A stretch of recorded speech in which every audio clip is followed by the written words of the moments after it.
flea market, I found this Atari 1200XL home computer underneath a bunch of stuff just sitting there. The thing about these Atari 1200XLs is it's basically like Nintendo's Virtual Boy, in that Atari released these, and at the time and at present, when you get a computer, you expect to be able to upgrade the RAM. With the changing of times, technology is constantly coming out, so you want to be able to upgrade your RAM as technology progresses. And that was one thing that this system didn't allow for. So it kind of flopped, and not a lot of them were made. So when I saw it, I figured I would try and get it. I went the first day, and the guy wasn't there, and it was right at closing, so they were like pushing me out the door. So the next day I went back. Finally, the guy ended up at the flea market, said he hadn't taken a look at any of the stuff yet. He didn't know what it was worth, blah, blah, whatever.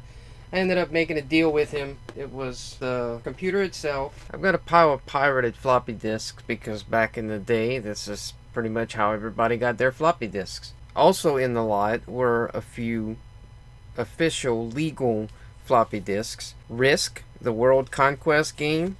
The Sands of Egypt, Disc 1 and 2 of Patton Strikes Back, The Battle of the Bulge, Disc 1, 2, and 3 of Monopoly Deluxe, Disc 1 and 2 of Scrabble, Disc 1 and 2 of Sim City, The City Simulator, Disc 1 and 2 of Red Baron, Temple of Upshai, Star Warrior, Star Bowl Football, Zeppelin, Hellcat Ace, Astro Chase, Disc 1 and 2 of The Ancient Art of War in the Skies, Konami's Puyon, Strip Poker, and the Atari Disk Operating System diskette. It's actually for the Atari 1050 disk drive, which wasn't in the lot that I bought, unfortunately. Also got some books here. I've got the Atari 400-800 Disk Guide.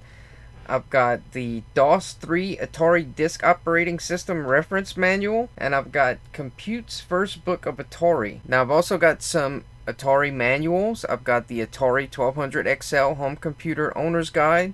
I've got the Atari 1050 Disk Drive Owner's Guide, and I've got the Atari 1010 Program Recorders Owner's Guide. This is the cassette tape player that also unfortunately was not in the lot physically. Included were some of the original owner's notes that he used from back in the day. He's got a map that he drew out. He's also got hotkeys and commands listed. I always think it's pretty cool when I find original notes, because I wonder, did someone end up with my notes that I had from playing this stuff, or is it in the trash? Where did that end up?